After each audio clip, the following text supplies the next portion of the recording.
मेरे दोस्तों, अल्लाह की राह में जितना भी खर्च करो, इसमें कोई शक नहीं कि अल्लाह उसका 10 गुना वापस देगा। लेकिन कुछ लोगों को देखा गया है कि 20-30 हज़ार की कमी की वजह से उनका उम्रा रुका हुआ है।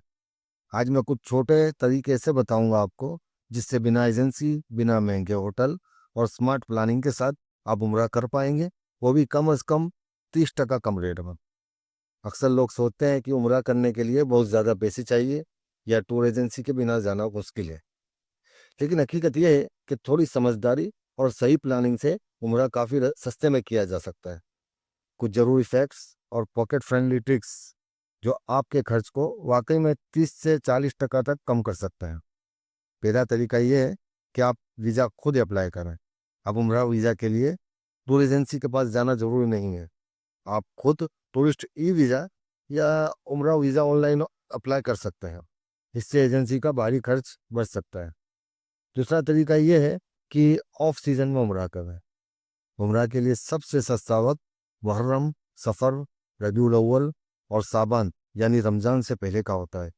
इस वक्त आपको आपके खर्च में कुछ हज़ार का फ़र्क पड़ सकता है। तीसरा तरीका ये है कि डायरेक्ट फ़्लाइट नहीं, सस्ती फ़्लाइट चुना। डायरेक्ट फ़्लाइट हमेशा महंगी होती है। बेहतर ऑप्शन है इंडिगो, आकाशा, एयर इंडिया, सलाम एयर, ये सब बजट एयरलाइंस है। इन एयरलाइंस में सही वक्त पर बुकिंग करने से 8 से 15 हज़ार रुपये तक की बचत हो सकती है। चौथी ज़रूरी बात यह है कि हरम के सामने होटल ज़रूरी नहीं है। अगर आप नौजवान हो तो हरम के बिल्कुल सामने होटल लेना आपकी मजबूरी नहीं है। हरम से 1-2 किलोमीटर दूर होटल आधे से भी कम दाम में मिल सकती है। वहाँ से शटल बस और लोकल बस की सुविधा तकरीबन मुफ्त में ही मिलती है। पांचवा तरीका ये है कि मक्का और मदीना में होटल में शेयर रूम लेकर खर्च कम करें। अगर फैमिली या दोस्त साथ हो, 3-4 बेड वाला रूम ले सकते हैं आप, पर हेड काफ़ी खर्च कम हो सकता है। और अकेले जाने वालों के लिए भी शेयरिंग रूम आसानी से मिल सकता है। छठा तरीका ये है कि होटल का खाना अवॉइड करें। होटल का खाना सबसे बड़ा एक्स्ट्रा खर्च होता है। सबसे अच्छे और सस्ते विकल्प ये हैं कि लोकल इंडियन या पाकिस्तानी होटल और हरम के आसपास छोटे रेस्टोरेंट हैं। इसके अलावा आप सुपरमार्केट से ब्रेड, फल, जूस से भी पेट भर सकते हैं। और वहाँ के लोगों के दिए हदिये का तो पूछना ही क्या। अगर आपका मुकद्दर हुआ तो कई बार आपके खाने के पैसे तो तोहफे में आए खाने से बच सकते हैं। सऊदी अरब में लोकल बस और हरम शटल मौजूद है, और अगर दूरी कम हो तो पैदल चलना बेहतर है। रोज टैक्सी लेने से बजट बिगड़ सकता है। एक तरीका पैसे बचाने का ये भी है कि एहराम और ज़रूरी सामान इंडिया से ही ले जाएं। मक्का मदीना में ये सब चीज़ें बहुत महंगी मिलती है।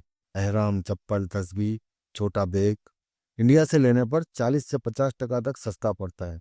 मेरा खुद का अनुभव है कि इंडिया से 150 रुपये में लिया बेल्ट मेरी गलती की वजह से टूट गया।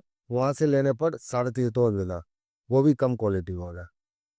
और एक खास गलती जो लोग अक्सर लोग करते हैं कि बेफिजूल खरीदी वहाँ से ज़्यादा करते हैं। जमजम और शॉपिंग भी कम ही लिमिट में ही रखें। ध्यान रखें, जमजम एयरपोर्ट पर तय लिमिट में मिलता है, और ज़्यादा से ज़्यादा, ज़रूरत से ज़्यादा शॉपिंग करने से बच जाएं, क्योंकि हरमैन की यादें ज़्यादा कीमती है, सामान नहीं। मेरे दोस्तों, खास याद रखिए, उम्रा इबादत है, लग्जरी ट्रिप नहीं। इसलिए सादगी इख्तियार करिए कीजिए। अल्लाह आपको और मुझे बार बार हरमैन की ज़ियारत नसीब फरमाए। वीडियो पसंद आए तो ज़रूर शेयर करें और चैनल को सब्सक्राइब करना ना भूलें। जज़ाकल्लाह।